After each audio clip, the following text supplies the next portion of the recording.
day, everyone, and welcome to this special episode of At the Boundary, the podcast from the Global and National Security Institute at the University of South Florida. I'm Dr. Tad Schnaufer, the Strategy and Research Manager for GNSI, sitting in for our normal host, Jim Cardoso. Today, we have the first of two special episodes of At the Boundary for you this week. We've seen the near collapse of one government in South Korea. And over the weekend, we did see the collapse of the government in Syria, of former President Bashar al-Assad, who fled the country and is now seeking asylum in Russia. His government was overthrown and thrown out by a collection of rebel groups led in large part by Hayat Tahrir al-Sham, HTS. The collapse of Assad's regime is the subject of our conversation today, as we're joined by GNSI Executive Director, retired Marine Corps General Frank McKenzie.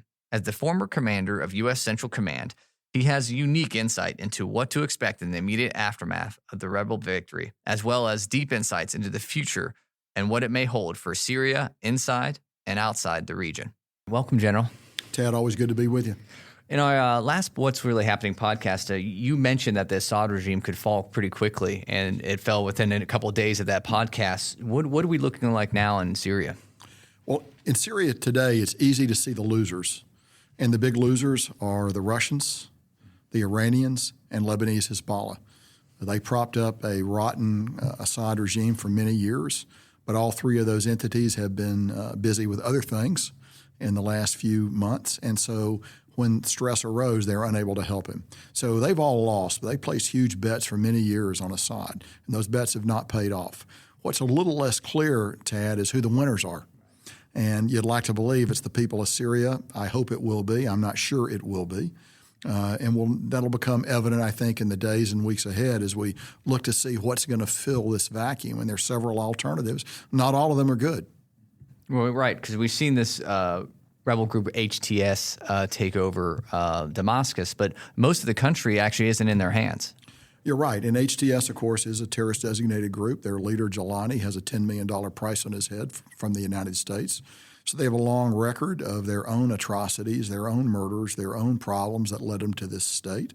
So it's going to be interesting to see over in the near future here how this is divided out. I would argue that today, as you and I talk here on the 9th of December, the largest, most capable force in Syria is probably actually our Syrian Democratic Force, our SDF partners, who are aligned, generally speaking, east of the Euphrates River, sitting on ISIS, trying to keep ISIS from actually coming back to life up and down the Euphrates River Valley. They've been well trained by us for many years. They're a capable, competent force, and they're going to be something to be reckoned with as we go forward in Syria.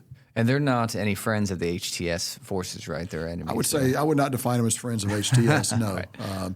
And so I think yesterday the United States undertook strikes up and down the Euphrates River Valley against ISIS to further protect our SDF partners and probably, and I'm just speculating here, probably to prevent ISIS from reaching into the void that is now opened at the top of Syria, to prevent them from actually trying to seize the government and seize the governmental structure. Well, does HTS have any allies on the ground, any other rebel groups or any other major They forces? probably have a number of short-lived tactical alliances with other groups, and I think they're probably supported, and again, I don't know this, but I would suspect they're probably supported to some degree by the Turks. Okay. And with that, but they're not friendly with the former backers of the Assad regime, the Russians or the Iranians. No, I wouldn't characterize that. That. Because there's been reports that Russia has actually been pulling out of a lot of its equipment of its base there. And so Russia may have put themselves in a problem. So here's what I mean. In the late 1970s, when the Shah had to flee Iran, we gave him an entry into the United States. The Russians have given an entry to Assad. He's now in Moscow in some dacha somewhere. What effect is that going to have on negotiations between Russia and whatever governmental structures arise in Syria? The Russians are going to want to keep their base at Tartus. Their naval base at Tartus. They're going to want to keep their air base at Hamaim. So that the fact that they gave succor to Assad may work against them in these negotiations. It'll be interesting to see. Well, what's it going to look like on the ground in Syria the next few weeks from your best estimate? It's going to be a mess. They're going to be conflicting rebel groups. They're going to fight for supremacy. HTS seems to have the high hand right now. They're in the capital, and the capital is very important. They will probably try to grasp the levers of government, but the levers of government are rusty and not working very well after many years of neglect by Bashar al-Assad. So that may or may not be a significant disadvantage. Our interest is going to be, where's the remnants of the chemical weapons program?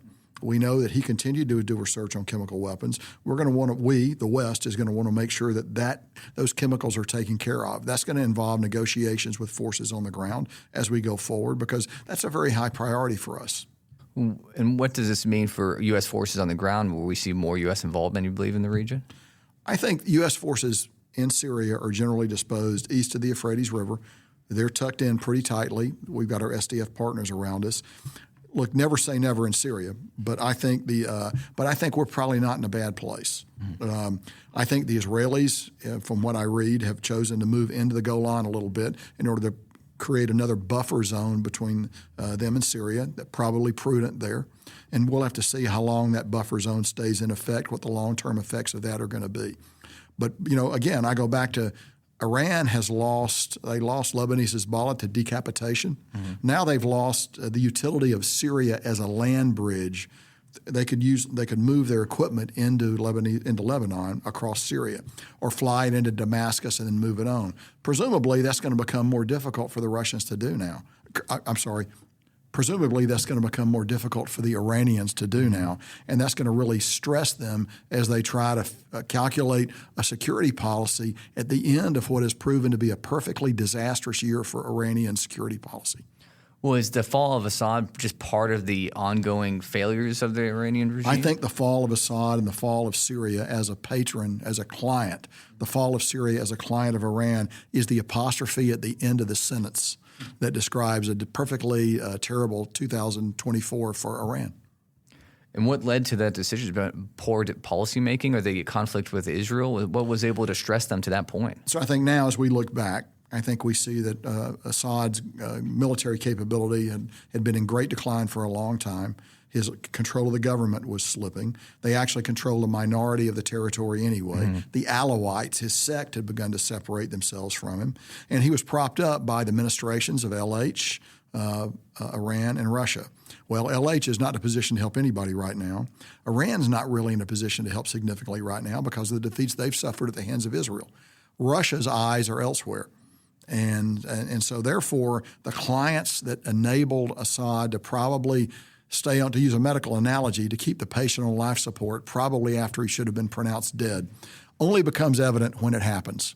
And it has now happened, and we'll go back and dissect it. I don't think anybody thought it would happen this fast, although we know from our experience in Afghanistan, nonlinear movements like this can actually take over very quickly. And I'm not sure, Tad, how much actual fighting occurred, particularly south of Homs, as they closed on the Syrian capital. I think it was more a case of the Syrian army melting away in advance of the movement of these of HTS. Do you think it might be similar to what happened with ISIS in Iraq in the 2014? I think in some ways very similar. Not a lot of necessarily hard fighting, but more it's a fire in the minds of men, and one group has it, the other doesn't. And they've been underpaid, underappreciated for many years in Syria by the neglect of Bashar al-Assad, who was never very good at running his country. And the fact that he was bad became exposed over time as increased stress was placed on him. So now for Israel and the U.S. and other Western partners in the region, you have a large, pretty much ungoverned space in Syria. Now, it's been a civil war, obviously, but is this going to worsen that area where you have more groups popping up, you think? Well, Tad, let's remember why we have forces in Syria. We have forces in Syria to not allow ISIS to work in ungoverned spaces to develop attack against the United States and our allies. So that will still be, I believe, our dominating interest in Syria. Israel will be interested in Syria not becoming another launch pad to launch attacks on them. Not that it will be in the near future anyway, but a lot of people have different levels of interest, and the different levels of interest in what happens in Syria over the weeks and months ahead. And what's this mean for any type of peace in the region? Is this going to stress pretty much everything that's been going on for the last year, or is this actually help it in some way?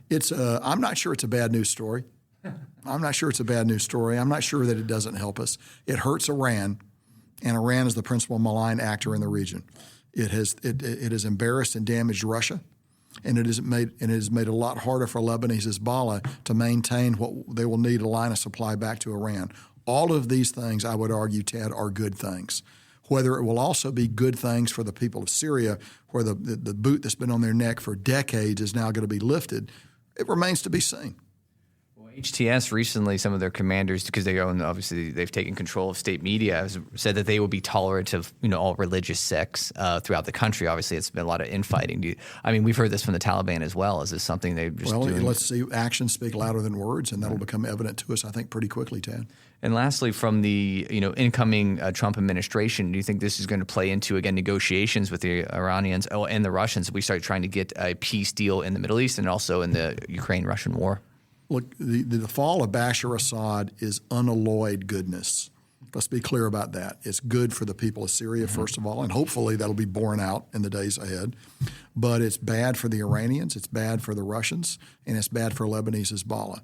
We should all draw strength from that, and I believe it will ultimately strengthen our hand as a new administration comes in and makes decisions on, are we going to retain forces in Syria? That's a decision President Trump will address.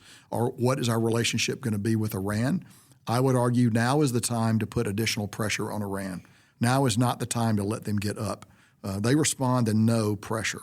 They've drunk from the poison chalice before. They did it in 1987 during the Iran-Iraq War when they had to accept what was an unfavorable truce in order to avoid defeat. They will do it again.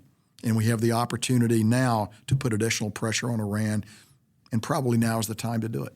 Well, thank you so much, sir, for the insight. Tad, thanks for having me. Remarkable days in the Middle East.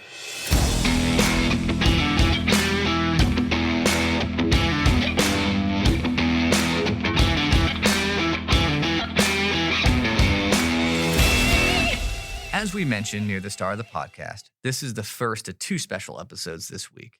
While the Syrian government did collapse over the weekend, the government of South Korean President Yoon Suk Yeol is still reeling from the near catastrophe 1 week ago.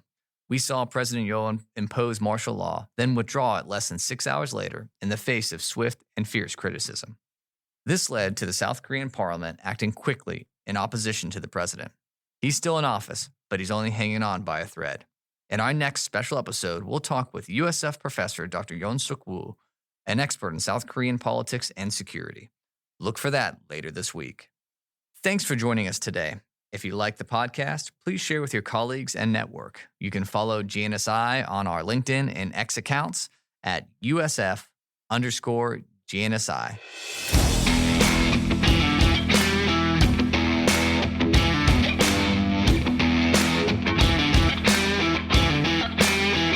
That's going to wrap up this episode of At the Boundary. Each new episode will feature global and national security issues we found to be insightful, intriguing, fascinating, maybe controversial, but overall just worth talking about. I'm Dr. Tad Schnaufer, and we'll see you at the Boundary.